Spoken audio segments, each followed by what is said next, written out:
Bienvenidos a todos y a todas. Qué bueno que se puedan conectar nuevamente en este espacio de conversación, acá en las redes sociales de SECREA. Quiero presentar a quien va a ser nuestra invitada en esta tarde. Y bueno, es segunda vez que la tenemos en poquito tiempo, porque vamos a hacer un segundo momento, una segunda parte de una conversación que comenzamos en noviembre. Quiero presentar a Francis Valverde. Ella es secretaria ejecutiva de la Asociación Chilena Pro Naciones Unidas. Hola, Francis. Hola, mucho gusto, muchas gracias por la invitación, Teresita, y a la gente de SECREA, un saludo grande y a todos los que están en las redes sociales.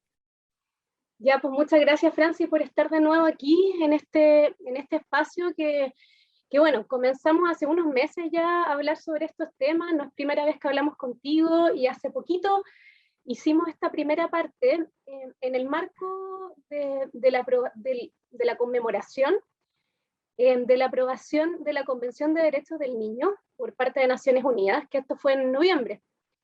Y ahora que ya han Así es. pasado algunos días, queremos retomar en este espacio una segunda parte que nos quedó pendiente, porque habían muchos temas que conversar que no alcanzamos a abordar.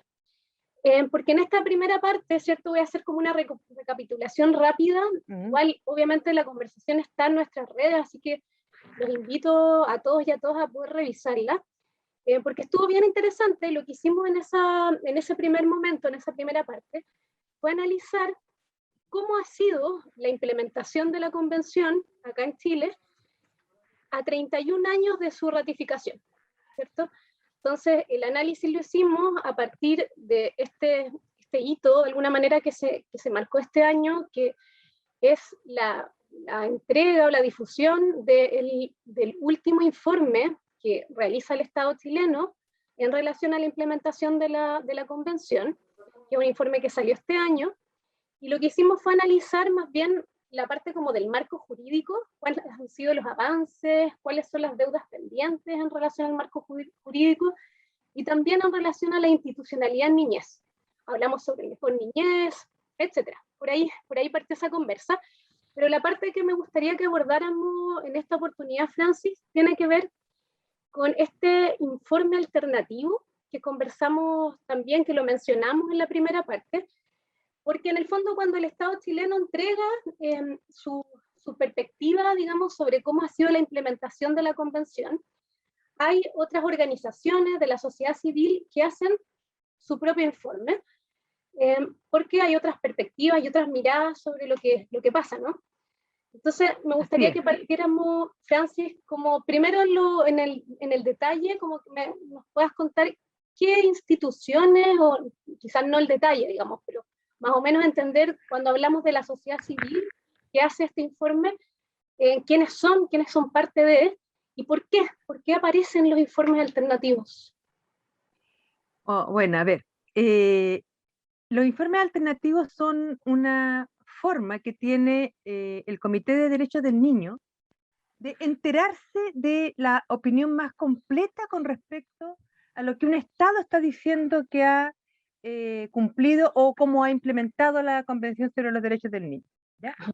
Entonces, el desafío es que em, se genere en el fondo una suerte de revisión del informe que el Estado ha entregado Ujú. y que permitiría entonces al Comité de Derechos del Niño, que tiene que revisar cada 5 años si el Estado cumplió, cuáles son las otras miradas con respecto al cumplimiento o a la implementación de la Convención. Esto, por lo tanto, permite que todas las organizaciones de la sociedad civil, de la más diferente estructura y forma, pueda entregar su opinión. El requisito es que tú leas el informe del Estado como sociedad civil y respondas a ese informe. Y si quieres agregar información que no está presente, la pone de manera intencional. Dice, el Estado no informó sobre este aspecto y uno informa sobre él.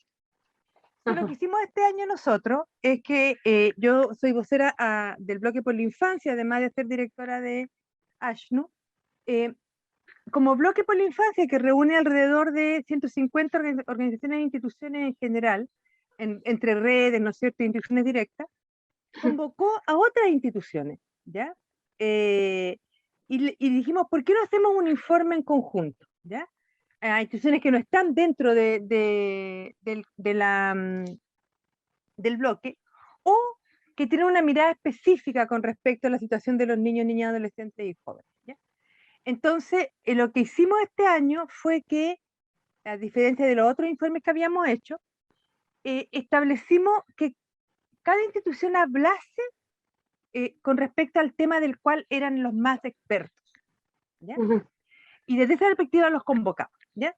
Y entonces, en este caso, además del bloque por la infancia en general, que nosotros como bloque hicimos todo lo que se llaman las medidas generales, ¿no? Las iniciales, ¿ya? Participó el Comité de Pediatría Social de la Sociedad Chilena de Pediatría, el Comité de Niños y Adolescentes de la Sociedad Clínica de Medicina Familiar, Observa Derechos, Cristo Joven, SODEM, Corporación Yequén, Universidad de Atacama, Observatorio para la Confianza, Red por la Defensa de la Niñez Mapuche y Fundación Todo Mejora. ¿Ya? ¿Cuál fue la idea? ¿Ya? Que cada una de ellas, además de las que ya estábamos en el bloque, nosotros, por ejemplo, Ashnu habló directamente de niñez en situación de calle, porque en eso tenemos mucha experiencia y tenemos un grado de experticia. ¿Ya? Y así las otras instituciones establecimos, por de pronto, un análisis del estado del arte comparativamente a como lo había hecho el Estado, y recomendaciones desde la sociedad civil. Y en cada capítulo entonces está esa información. Claro, pero este informe además tiene algo bien particular porque surge en un contexto súper complejo, un contexto de crisis social, un contexto de crisis económica, post-estallido social, y justo en medio de un proceso constituyente. Entonces, como cuál es la evaluación que se hace justo en este proceso en términos del ejercicio de derechos. ¿Hay un retroceso? ¿Se observa un retroceso? Primero me gustaría que lo habláramos como en términos generales. A ver, en términos generales, la pandemia en sí misma, más allá de todos los otros contextos, produce un retroceso en el ejercicio de derechos de parte de niños, niñas, adolescentes y jóvenes. ¿Ya? Primero que nada, en el Estado de Chile no se tomó en cuenta la situación que se estaba provocando con los niños producto de las cuarentenas. De hecho, no hubo ninguna implementación dedicada y dirigida a la situación de niños y niñas y lo que implicaba estar en cuarentena. Se pensó en adultos mayores, se pensó en mascotas, pero no se pensó en niños, niñas y adolescentes. ¿Ya? Desde la perspectiva ya del elemento básico ya de estar encerrados solamente. Si a eso le agregamos lo que implica no ir a la escuela, desde una perspectiva social, el quedar lejos de sus amistades, ¿no? De sus pares. Pero por otro lado, todo el tema alimentario, ¿ya? El apoyo para las vulneraciones de derechos, el salir de un espacio donde muchos niños y niñas desafortunadamente son muy vulnerados, maltratados, agredidos por los y las adultas, ¿ya? Donde la escuela, ¿no es cierto?, pasa a ser el espacio de protección. Y es un espacio de protección para los niños y niñas, ¿ya? Tampoco eso se tomó en cuenta. Por otra parte, ¿no es cierto?, el asumir que necesariamente el que los adultos estén, además de trabajando, apoyando las tareas escolares, intentando procurar momentos de ocio, hizo que el estrés familiar aumentase de una manera muy elevada, lo que provocó también un aumento del maltrato. Y por lo tanto, de la salud mental, ¿ya? Entonces tenemos un gran deterioro, ¿ya?, de la salud mental de niños, niñas, adolescentes y jóvenes, y también un gran deterioro de la salud mental de los y las adultas. Entonces, evidentemente uno podría decir que sí, ha habido un retroceso, pero es un retroceso de una medida que no era óptima tampoco, ¿ya? Y me importa dejar eso en claro, porque no es que haya habido un retroceso del pleno ejercicio de derechos de los niños y niñas. En Chile los niños y niñas no tienen pleno ejercicio de derechos. No lo tuvieron antes de la pandemia, por decirlo tranquilamente, ¿no? Chile no tiene una ley de protección integral de derechos, por lo tanto, las vulneraciones de derechos de niñas, niños, adolescentes y jóvenes se ha mantenido, ¿ya? Y lo que pasa es que a partir de ese parámetro, que ya no era el adecuado, se deteriora, ¿ya? Y entonces, no tenemos los datos que tienen, por ejemplo, las mujeres, que se han retrocedido en 10, 15, 20 años de lo que se había alcanzado en respecto a los derechos de la mujer e igualdad, especialmente en el trabajo. En el caso de niño y niña, el retroceso tiene que ver, se puede buscar indicadores por una parte de la perspectiva de salud mental, por otra parte de la perspectiva de la capacidad de socialización, ¿ya? La posibilidad de socializar con otros, y un tercer elemento es el tema propiamente tal educativo, ¿no? Claro, O la sea, desigualdad ahí, escolar, todos esos temas. claro, se asume, no hay un estudio todavía preciso al respecto, pero se asume, y bueno, el último informe que entregó el Ministerio de Educación demuestra un aumento casi de un 40% en la deserción escolar, del parámetro que teníamos antes, ¿no? Entonces, especialmente a partir de octavo básico, lo que es brutalmente negativo para el desarrollo de un país, ¿no? Entonces, cuando tú me preguntas si ha habido un retroceso, sí, pero no responde solo al tema del contexto general político-social, sino que fundamentalmente al fenómeno de la pandemia. Ujú. Y tú podrías, porque después nos vamos a ir como al detalle de esto del informe, pero ¿podrías identificar algún avance? ¿Ha habido avance en estos 31 años? En los 31 años sí. O sea, claro, es que el tema es que en el país de los ciegos el tuerto es rey, pues. Entonces, claro, si tú dices no hubo ningún avance en 31 años, o sea, tendríamos que estar en la época de piedra, entonces, ¿no? Claro, o sea, hay muchas leyes que han asumido, ¿no es cierto? Por de pronto la ley de filiación quizás es una de las más emblemáticas, ¿no? El reconocer que todos los niños y niñas que nacen en Chile tienen igualdad de derechos con respecto al vínculo filial, ¿no? Eso es un elemento sustantivo. Antes de eso, que esto en 1995, había niños legítimos, ilegítimos y naturales, ¿ya? Entonces, los que nacían en el matrimonio, fuera el matrimonio, y los que habían sido reconocidos por el padre, aunque fuera el matrimonio.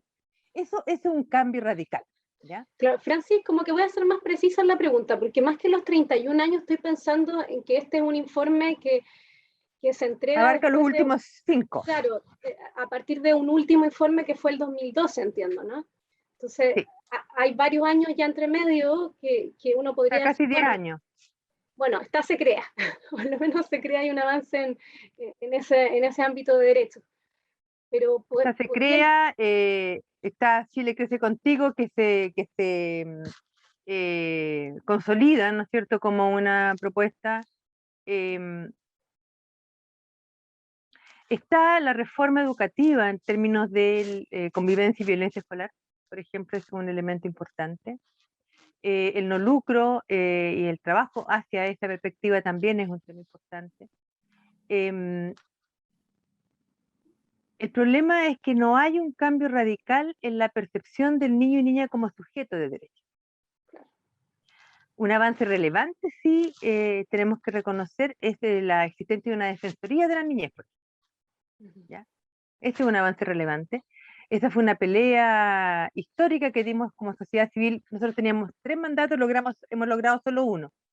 Uno era tener Defensoría de la Niñez, otro es tener una ley de protección integral de derechos, y el tercero es tener un sistema de protección integral de derechos, ¿ya? Hemos logrado la Defensoría hasta el momento, ¿ya? Pero eso evidentemente es un avance porque es un espacio donde las niñeces y adolescencias se sienten que cuentan con algo que les es propio, ¿no? Y la defensora de la niñez ha cumplido un rol muy relevante en esa perspectiva, potenciando, ¿no es cierto?, el reconocimiento de los niños y las niñas como sujetos de derecho. Hay otros avances legales que tienen que ver, por ejemplo, con el categorizar como delito el castigo corporal, ¿ya? Está prohibido el castigo corporal en Chile legalmente. También es interesante, aunque no se ha implementado no se ha implementado adecuadamente y no se ha exigido su implementación, que tiene que ver con la formación ciudadana a nivel de escuela, ¿ya? Que eso debiera haber sido un desafío muy relevante a nivel escolar. La generación de la creación de la Superintendencia de Educación, por ejemplo, también es un importante avance, ¿ya? Pero si tú te fijas, son todos avances que están atomizados, no dan cuenta de una orientación general que diga, estamos generando un sistema de protección integral que implican todos estos elementos, ¿no? Pero aquí está el norte, el desafío es que todo niño y niña sea asumido como lo que es un sujeto de derecho, que el Estado es el garante principal y que tiene la obligación de proteger el ejercicio de esos derechos, que genera condiciones para que todo niño y niña que habita Chile participe, ¿ya? Entonces, lo que tenemos son estas como leyes muy atomizadas, ¿no? Que dan cuenta de un aspecto particular, pequeño o más grande, dependiendo de la ley. Por ejemplo, claro, uno puede decir, los niños migrantes no tenían derecho a la atención de salud y se logró el RUT de salud especial, ¿no? Ya, pero eso es una solución parche, no una solución, ¿ya? Lo mismo en el caso de educación. Y es porque en el caso de nuestro país, ¿no es cierto?, los derechos humanos de niños, niñas, adolescentes y jóvenes, y los nuestros también, son mercancía, ¿no? Por lo tanto, si tú no tienes un RUT, no le pagan al prestador. Y el servicio público también es prestador. El Estado no financia si no tiene el RUT que dice te atendí, ¿ya? Porque no está concebido como un derecho humano. Entonces, todavía te fijas, el fundamento de los cambios no ha variado.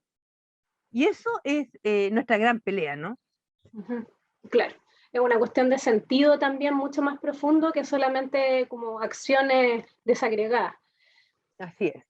Y tú mencionabas la Defensoría de la Niñez y me parece importante esa institución también porque uno de los ámbitos de acción de la Defensoría tiene que ver con la promoción de derechos y desde ahí ellos han generado una serie de acciones vinculadas a promover la participación de niños, niñas y adolescentes. Por ejemplo, ahora, de hecho, o sea, no, hace un tiempo ya se hizo justamente como en la época previa a las elecciones, un proceso que no recuerdo exactamente el nombre, pero que tenía que ver con que no votan, pero opinan en el fondo. Entonces se hizo es una campaña.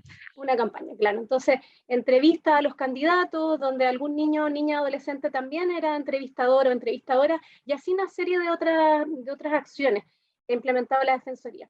Y cuando uno revisa, en el fondo, el informe que entregó Chile, el Estado chileno, en relación a la participación, principalmente son acciones de este tipo, ¿no? Campañas, hay una página web que promueve participación, están los consejos consultivos de los municipios, etcétera, pero acciones del mismo tipo, ¿no? Como esta capsulita por aquí, esta capsulita por allá, pero no se ve como un fomento a la participación desde un lugar más profundo, donde efectivamente la participación genere transformación en políticas públicas, por ejemplo. Al parecer por ahí no va el camino todavía. Estamos bien al debe, No, me da la sensación. Entonces, ¿cuáles son como la mirada de ustedes al respecto? a ver, lo que presenta un consejo de niños, niñas y adolescentes de la Defensoría, ¿ya? Francis, En el cual se pegó un poquito. Si puedes como retomar la que, idea.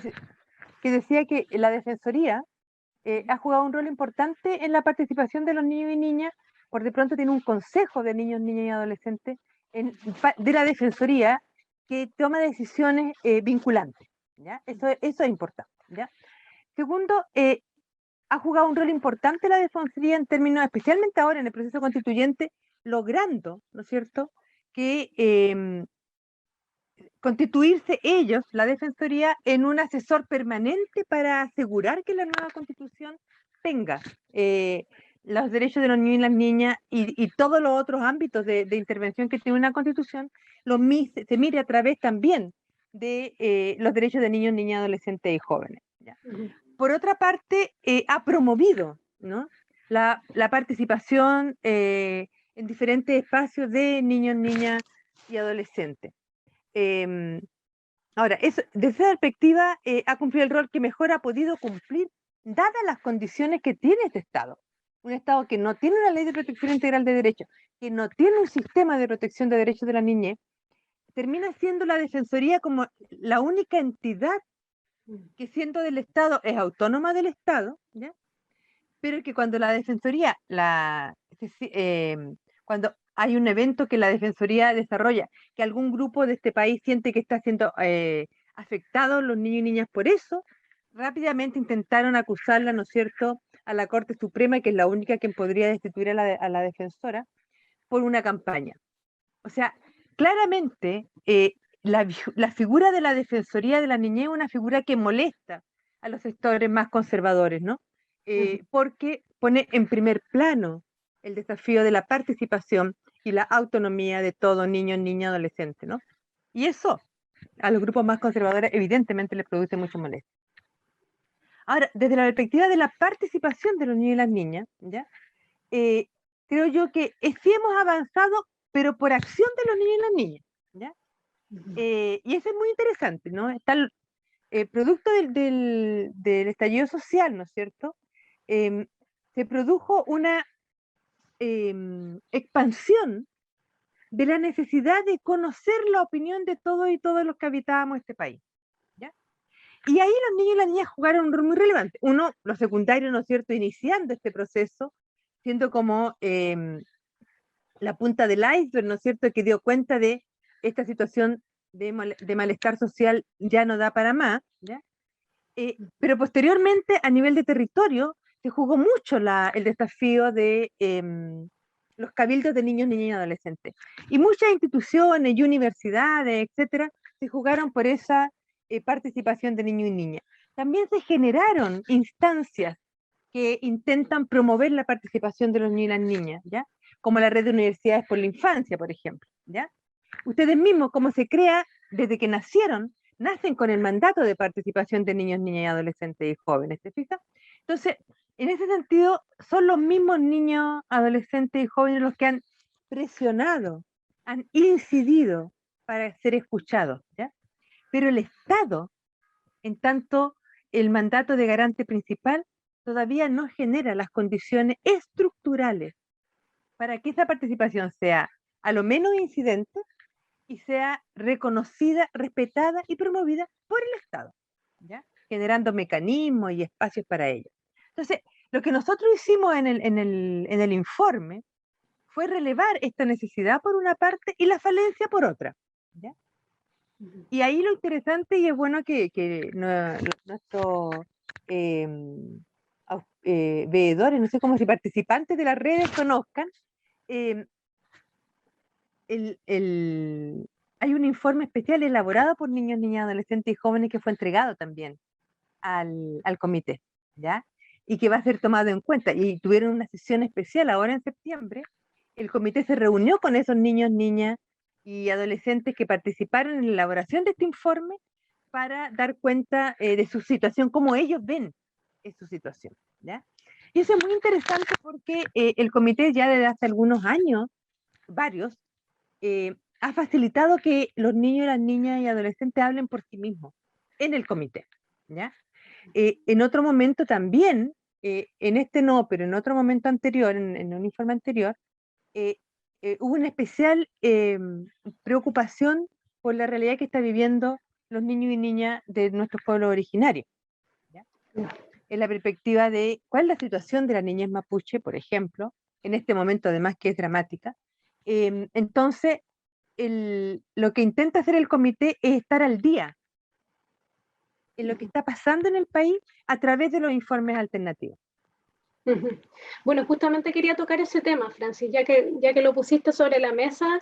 Estamos en una situación súper compleja. Hace pocos meses se quemó quemaron un jardín infantil en la ciudad de Lautaro, un estado de emergencia que fue ratificado hace poco también. Entonces, una situación muy compleja, militarización de toda la zona de la Araucanía, Biobío, donde los niños y niñas son las principales, no sé si decir las principales, pero bueno, desde mi perspectiva sí son las principales víctimas de todo esto. ¿Cuáles son las recomendaciones que se hacen al respecto en el informe? ¿Cómo abordar este tema? Por de pronto, Chile está cometiendo una vulneración de derechos sistemática contra el pueblo, contra los pueblos originarios, en este caso especial contra el pueblo mapuche, por considerar que la acción de ellos es una acción terrorista cuando está especificado por la OIT y Chile firmó ese convenio 69. La defensa y búsqueda de autonomía de los pueblos originarios no puede ser considerada como terrorismo, ¿ya? Nosotros consideramos, y dentro de las recomendaciones que hacemos, esto tiene que ver, y bueno, ahí hubo un capítulo especialmente dedicado a las niñas mapuche, en el informe alternativo, el desafío de que no se soluciona ninguna situación por la vía de la militarización y producir un conflicto bélico, ¿ya? En la zona, ¿ya? Nosotros estamos absolutamente convencidos que la única forma es el diálogo, el reconocimiento de los derechos ancestrales de los pueblos originarios, el reconocimiento de su cultura, y desde esa perspectiva, ¿no es cierto? Y ahí ya es una opinión personal, no del bloque, yo y en la institución estamos de acuerdo, y muchas instituciones estamos de acuerdo, nosotros tenemos que considerarnos un Estado plurinacional, ¿ya? Si queremos realmente reconocerla. Y en ningún momento plantearse un Estado plurinacional y con autonomía de los pueblos originarios implica que salen del país. Yo creo que ahí hay una intencionalidad malsana, ¿no? De confundir las cosas, ¿no? La autonomía de los pueblos originarios y de las naciones, como naciones autónomas, son en este territorio siendo parte siempre del país, ¿ya? Ellos no quieren dejar de ser parte de Chile, quieren que se reconozca su cultura en su territorio, ¿ya? Con sus formas de resolución de conflictos, etcétera, dentro del contexto de un país que tiene muchas naciones. Y ahí entramos de nuevo en otro tipo de diferencia, por ejemplo, con los pueblos, con los niños y niñas migrantes, ¿ya? O sea, el Estado de Chile está en conflicto con los niños y con las niñas. Si uno lo quisiera poner ahí desde una forma muy radical, ¿no? Está en conflicto con los niños mapuches, está en conflicto con los niños migrantes, está en conflicto con los niñeces en general, porque no tenemos una ley de protección de derechos, porque la única forma de vincularse con los niños y niñas en Chile es a través de los tribunales, o sea, es judicializando las situaciones que están viviendo, ¿ya? Donde todavía, desafortunadamente, al no tener un mandato en relación a la protección de derechos, desde la perspectiva de los derechos del niño, lo que está sucediendo es de que sigue estando a la base la ideología de situación irregular, ¿ya? Por lo tanto, de estos niños y niñas que no son capaces de ser parte de la sociedad de manera adecuada, con familias que son muy complejas, multiproblemáticas y todos los nombres que le han dado, sin asumir cuál es el mandato que el Estado tiene para generar las condiciones para que esa familia pueda eh, proveer una crianza, ¿no es cierto?, que facilite el desarrollo pleno de todos los niños y niñas. Y asumir que Chile, al firmar la convención, ¿ya? Y nosotros lo planteamos también, y hay un acápite específico en el informe con respecto a la niñez migrante, que todo niño y niña que habite Chile tiene todos los derechos. O sea, la condición de su familia, si es legal, ilegal, verde, amarilla o roja, no puede ser fundamento de diferenciación. Y en nuestro país eso no está pasando, ¿no? Entonces, ahí estamos frente a una situación de sistemática vulneración de derechos, ¿ya? Y eso es muy complicado porque entonces también nos estamos preguntando, y este es el desafío que tenemos con la nueva constitución, ¿cómo aseguramos? Y nosotros lo planteamos en el informe, ¿no es cierto? En las medidas generales. Nosotros apelamos y nos vamos a jugar, ¿no es cierto?, porque la presencia en la Constitución de los derechos de la niñez y de un sistema de protección integral de la niñez y adolescencia esté establecido, de modo tal de que tengamos un mandato constitucional para asegurar que los niños y las niñas puedan desarrollarse plenamente en este país. Ojalá así sea. Bueno, y lo que decía ahí también, este triunfo, que también lo veo como un triunfo de que los niños, niñas y adolescentes van a poder participar de alguna manera. Así es. Con su opinión en la Constitución, que debiera ser vinculante, al menos así se planteó en el... Ahí lo que hay un elemento interesante ahí con las tipologías de participación, ¿no? Uh-huh. El desafío es que si no es vinculante, a lo menos sea incidente, y que sea vinculante en aquellos aspectos en que puede ser vinculante, ¿ya? Porque aquí no es que si lo dicen los niños hay que cumplirlo, ¿te fijas? Hay que hacerlo, sino que hay que fundamentar en qué medida se puede hacer y qué de lo propuesto se puede realizar y cómo, ¿ya? Y cuando no se puede, ¿por qué no se puede? ¿Ya? Porque evidentemente tiene que existir un equilibrio, ¿no? de las necesidades de todos los seres humanos que vivimos en este país, ¿ya? Entonces, ningún grupo puede ser hegemónico en la toma de decisiones como ha sido hasta ahora. O sea, nosotros hasta ahora hemos estado mandatados por un grupo hegemónico de poder, ¿no? Que establece cómo tenemos que relacionarnos y se estableció, ¿no es cierto?, en su momento que tenía que ser por el mercado y todo se convirtió en mercado.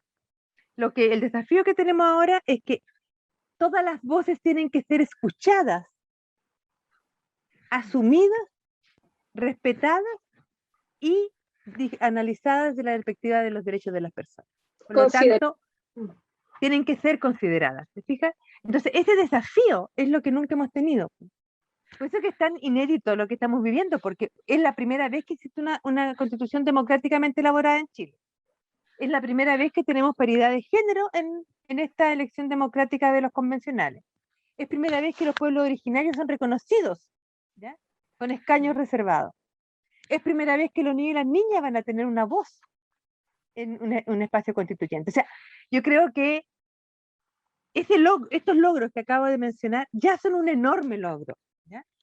El desafío es cómo eso se consolida, ¿no es cierto?, en un instrumento que oriente la vida de este país en la perspectiva de una transformación estructural de las formas de relación que tenemos en el país, de modo tal de que no hayan sujetos de primera y segunda clase, de que los niños y las niñas realmente puedan desarrollarse, etc. Sí, Francis, y tú hablaste también, quiero de nuevo tomar la puntita de lo que estuviste comentando en relación a la niñez migrante. Es inevitable recordar esas escenas de hace algunos meses ya de Iquique, con ese fuego que se le prendió, la clásica imagen que circuló por redes sociales de la bicicleta quemada, de algún niño o niña, juguetes ahí. Una escena muy escalofriante, la verdad. Y lo más terrible también, yo encuentro como en todo ese contexto, eran los comentarios que aparecían también, las discusiones que se generaban súper xenófogas. Así, así muy violentas también, de una agresividad muy fuerte. ¿Cómo lo ven ustedes? Porque más allá de lo que haga el Estado, más allá de que podamos hablar de lo que se ha hecho o no se ha hecho, también hay una cuestión cultural atrás de mucho racismo, de aceptamos a los migrantes de tal lado, pero a los migrantes pobres no, pues, los migrantes pobres no, que se vayan y les quemamos todo y hacemos las zanjas, ¿no? Entonces, ¿cómo lo ven ustedes estas dos dimensiones, digamos, de esta problemática? A ver, la situación es un poquito más compleja. Primero que nada, el grupo que atacó de manera directa a la gente que estaba acampando en Iquique es un grupo súper conocido y reconocido como de ultraderecha, xenófobos y racistas, etcétera, pero es un grupo pequeño. Lo que pasa es que, claro, el daño provocado fue de una brutalidad total, ¿ya? Segundo, hay un elemento ahí que tiene que ver con que el Estado sí tiene que generar el cambio cultural. Y para eso tiene que hacer una estrategia. Porque la cultura no cambia de la noche a la mañana. Entonces tiene que haber educación, tiene que haber cultura, tiene que haber una intencionalidad del cambio, ¿no? Chile ha sido históricamente reconocido como un país racista y clasista, ¿ya? Y lo que pasó con la constitución del 80, ¿no es cierto?, elaborada en dictadura, es que consolidó esa segregación social de una manera ya territorial y estructural, ¿ya? Y entonces, evidentemente, los migrantes pobres corresponden a un grupo que son los que no tendrían que tener poder, ¿ya? Y los migrantes europeos, ¿no es cierto?, sí pertenecen a este otro lado, ¿ya? Esta división, esta polarización, ¿no es cierto?, es una polarización que responde a un modelo también, ¿ya?, de mantención de poder, ¿ya?, por grupos que han sido hegemónicos. Si nos volvemos al tema de la niñez mapuche propiamente tal, hay varios elementos que no se han asumido en nuestro país, ¿ya? Primero, la no ley ya es un problema, ¿ya? El que no existe una ley para niños y niñas, ¿no? Eh, pero por otra parte, no entender lo que implica para un niño o niña el ser migrante. ¿Ya? O sea, el desarraigo que implica que lo hayan sacado de su tierra, de su espacio de nacimiento, de sus raíces, y lleguen a un país que además no lo acepta, que además no le facilita la integración, no le facilita el ser reconocido como diferente y que eso sea positivo. ¿Ya? Y esa situación produce en el niño y niña migrante una inseguridad y una incertidumbre enorme, ¿ya? Y una depresión. Entonces, además te produce una controversia con sus propios padres, ¿no? Y madres, de por qué me trajeron para acá. Nadie me preguntó si yo quería venirme a este país o no. ¿Ya? Y ahí empieza uno a decir, bueno, pero podrían haberle preguntado. ¿Ya? ¿Cómo se podría haber hecho? Porque claro, si yo le puedo preguntar, quiere decir que tengo más opciones, pero cuando no tengo opción, como es el caso de los migrantes pobres, ¿no? Por otra parte, esta es una crisis humanitaria mundial, no es un problema de Chile. Y Chile no ha hecho nada, por lo menos que conozcamos, para vincularse con los países limítrofes, etcétera, para generar una estrategia común para enfrentamiento de la migración. ¿Ya? Entonces, se asume que nosotros como país solitos tendríamos que tener soluciones. Y la solución que ha encontrado este gobierno es estas deportaciones administrativas, ¿ya? Que primero están prohibidas. Las prohibió la Corte Suprema, pero el gobierno sigue haciéndolo. Entonces, además estamos fuera de la ley, por decirlo así, como Estado. El Comité de Derechos, del Comité de Derechos Humanos de Naciones Unidas criticó a Chile. La Corte Interamericana sancionó a Chile. El Comité de Derechos del Niño hizo un informe en contra de Chile producto de esto. Pero el gobierno de Chile decidió que lo va a seguir haciendo. No pasa nada. Entonces tú dices, necesariamente la única solución que tenemos es cambiar y transformar esta realidad de manera total. Y yo creo que, o sea, lo creo muy firmemente, que el estallido social dio cuenta de estas tosudeces, ¿no? De esta incapacidad del gobierno y de los gobiernos para atrás, porque esto no es de este gobierno solamente. Este gobierno, yo creo, lo que ha pasado con este gobierno es que se ha mostrado de manera mucho más evidente las falencias que el Estado tiene. ¿Ya? Porque ya hay una acumulación, ¿no es cierto?, de frustraciones generacionalmente instituidas. Piensa nada más en la cantidad, incluyéndome, de los que estudiamos, que tuvimos una enorme deuda, ¿ya?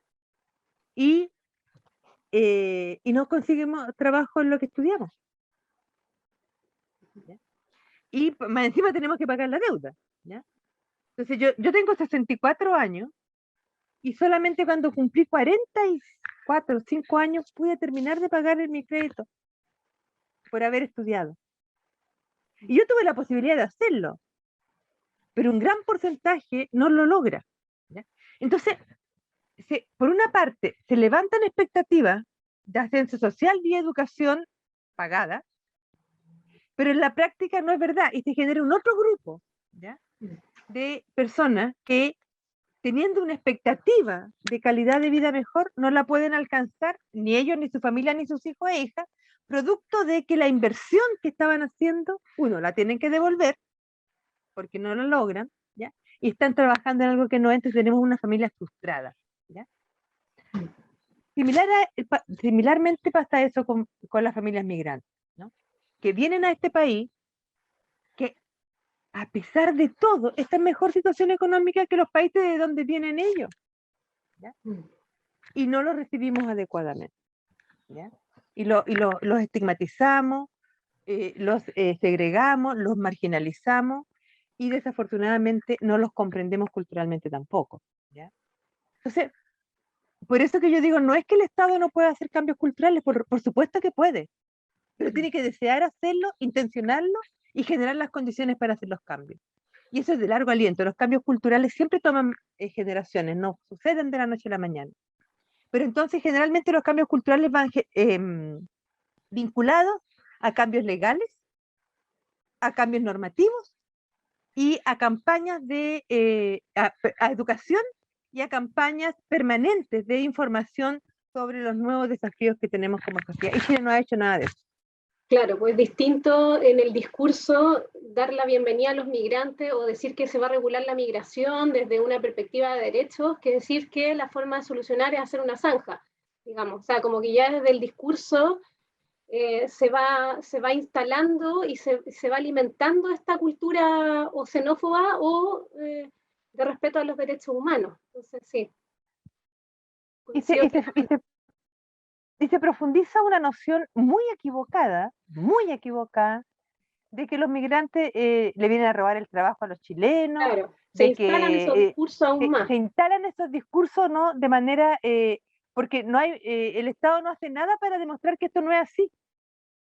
Y tiene todo el poder, y además quienes informan son los medios de comunicación, y los medios de comunicación abiertos, que estamos todos, que lo escuchamos todos los días, la televisión y los diarios, ¿no es cierto?, que están en circulación nacional, pertenecen a un grupo hegemónico del poder, que le interesa mantener esta noción de que los migrantes producen daño.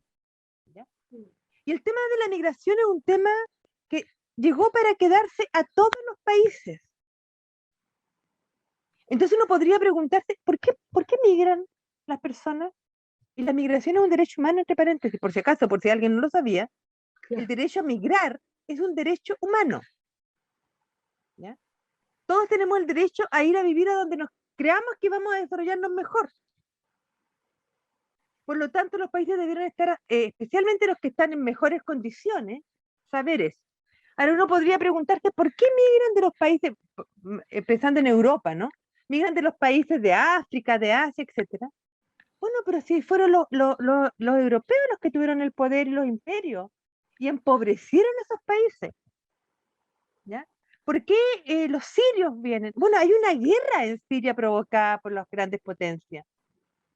Entonces pareciera ser que de repente a la gente se le metió un bicho, así como el COVID-19, y dijo quiero migrar. No, nadie quiere migrar. Todos quieren quedarse en su país. Fíjense, son muy poca la gente que tiene como este desafío de estar cambiando y ir a otro país. No, la gran mayoría de los humanos somos bastante sedentarios, nos gusta quedarnos en el mismo lugar. ¿Ya? Pero claro, si no tenemos condiciones para sobrevivir, tenemos que movernos. Y entonces las grandes potencias no están creando condiciones en los países para que se puedan mover. El modelo extractivista que destruye el medio ambiente, que erradica grandes grupos humanos, las guerras, ¿ya? Y ahora el cambio climático son los tres grandes elementos de movilidad migratoria a nivel mundial. Francis, ya estamos llegando medio al final de esta conversación, pero no quiero que nos despidamos sin antes hablar de un tema que me parece súper relevante, que ha estado instalado también en la discusión, que tiene que ver con, en el informe de la sociedad civil, en el informe alternativo, se habla del derecho a vivir en familia, ¿no?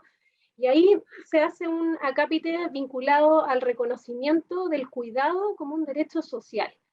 Eso me parece fundamental porque hemos vivido lo que hablábamos al inicio, una pandemia donde recién parece que nos damos cuenta que existimos madres y padres, que tenemos hijos e hijas y que no solo trabajamos y producimos, sino que también cuidamos y criamos. Y en todo este contexto de locura y caos tuvimos que criar y seguimos criando.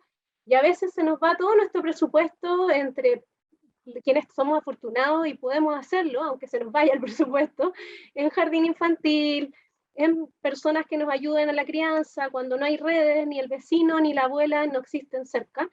Entonces hay una situación súper compleja en relación al cuidado y pareciera que, y tampoco es remunerado el cuidado, ¿no? Entonces, ¿cuáles son las recomendaciones que hacen ustedes al respecto y qué observaciones se hacen en relación a ese tema actualmente en Chile? Bueno, el primer elemento que se establece ahí como fundante tiene que ver con que cuando hablamos de cuidado, generalmente estamos hablando de mujeres que están a cargo del cuidado. ¿Ya? O sea, el cuidado tiene un signo de género muy estructuralmente establecido. Y porque que son mujeres las que están a cargo del cuidado, por lo tanto puede no ser remunerado, ¿ya? Como un elemento concreto y estructural, ¿no? Y culturalmente asumido además, ¿ya? Segundo, que queda de relevancia, ¿no es cierto? Especialmente la pandemia lo pone de relevancia, que el cuidado toma mucho más tiempo que el imaginado por la sociedad, así como en genérico. Como que parece que esto no se hacía, no sé, como que antes nadie cuidaba, así como era una cosa, porque no se quería asumir, ¿ya? Lo que implica mantener un hogar funcionando, lo que implica cocinar para los niños y las niñas, o para los adultos mayores y para la familia, lo que implica el lavado, lo que implica el aseo, lo que implica este estar en un espacio adecuado para el desarrollo de la familia, ¿ya? Entonces, cuando la pandemia nos encierra a todos, empieza la discusión, bueno, ¿y quién está a cargo de qué? Y el primer elemento que queda en evidencia es que todavía la cultura machista es preponderante en nuestro país, ¿ya? Y la noción patriarcal de las relaciones, lo que provocó que las mujeres además tienen que educar, además tienen que cuidar y además tienen que trabajar. Y a lo menos esas tres tareas las tienen que hacer en paralelo, porque como los niños están acá al lado, ¿ya? Porque estamos encerrados, ¿ya? Y no hay que molestar al papá porque el papá está trabajando, como si uno no estuviera trabajando, ¿ya? Y se va generando esta situación que ha provocado además un aumento de la violencia intrafamiliar muy preocupante, y por eso se plantea que el retroceso entre 10 y 30 años en los derechos de la mujer, producto de la pandemia, tienen que ver con esta noción de el no reconocimiento del cuidado como un derecho, ¿ya? Chile hizo algo muy interesante que yo creo que, más allá de muchas de las críticas que yo le tengo a la presidenta Bachelet, tengo que reconocerle como un gran apoyo, que fue el reconocer el trabajo de las madres que se quedaban en casa y que tienen derecho a un sueldo, ¿ya? Y yo tengo que asumir que fue algo muy importante, porque yo trabajo desde que tengo 13 años. Por estas cosas de la vida, tuve que trabajar desde muy pequeña.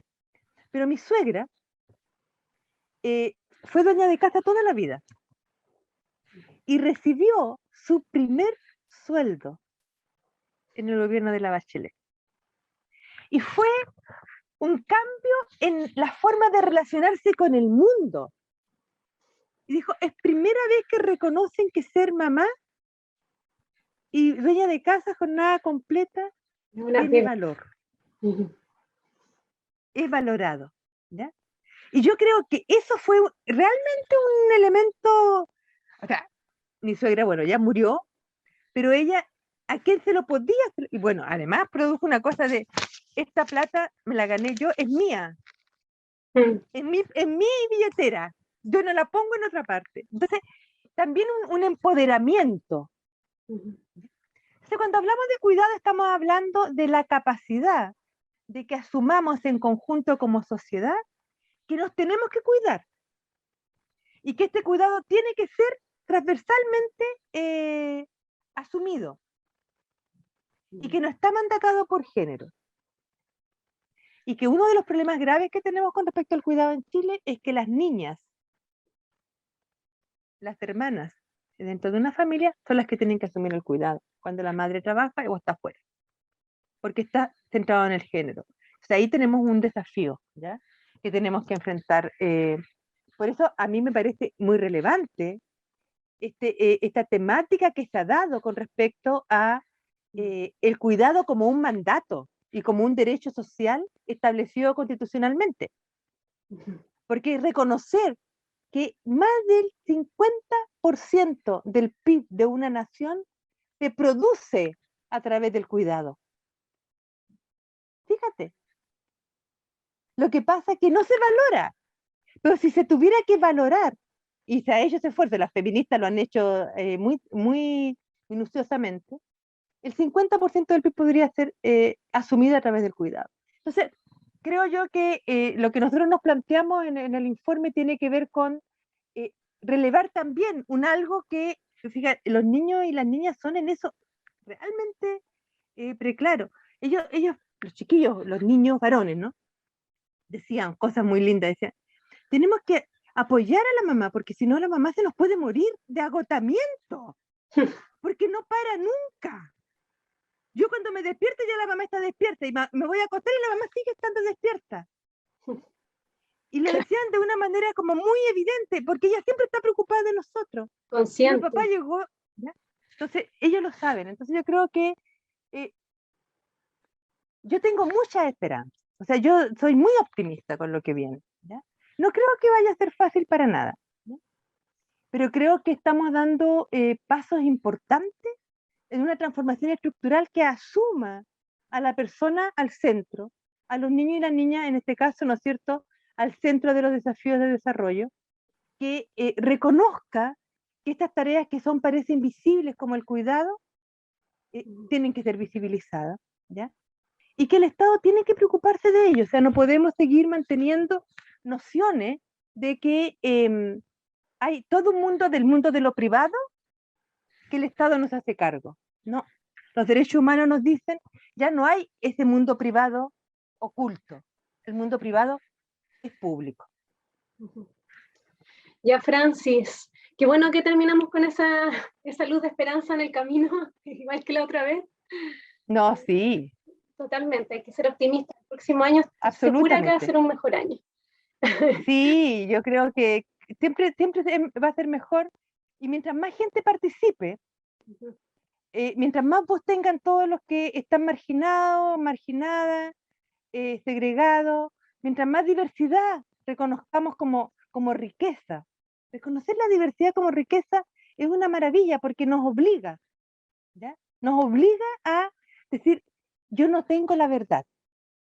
Hay otras formas de ver la realidad, hay otras verdades.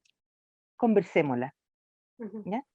Y ese desafío de permanentemente estar preguntándonos, mira, no lo había pensado desde ahí, pues qué interesante lo que me planteaste. Es, yo creo, algo que tenemos que aprender como sociedad. Y yo creo que para allá vamos. Qué bueno, más espacios de diálogo, más espacios de participación y donde los niños y niñas también tengan ese lugar. Así que gracias, Francis, gracias por estar nuevamente acá, por este espacio de conversación, que espero que se repita el próximo año, seguro que se va a repetir para que vayamos analizando cómo vamos avanzando y si este optimismo se concretiza efectivamente. Así que eso, pues gracias, y gracias a todos y todas quienes se conectaron, quienes escucharon esta conversa, y nada, invitados a las próximas conversaciones que tendremos de aquí en adelante. Así que gracias. Bueno, muchas gracias a ti, a Secrea, y que les vaya muy, muy bien. Y sigamos reflexionando en conjunto. Yo creo que este es el gran desafío. Hagamos las cosas en colectivo. Rompamos el individualismo. Un abrazo. Un abrazo. Gracias, Francis. Chao.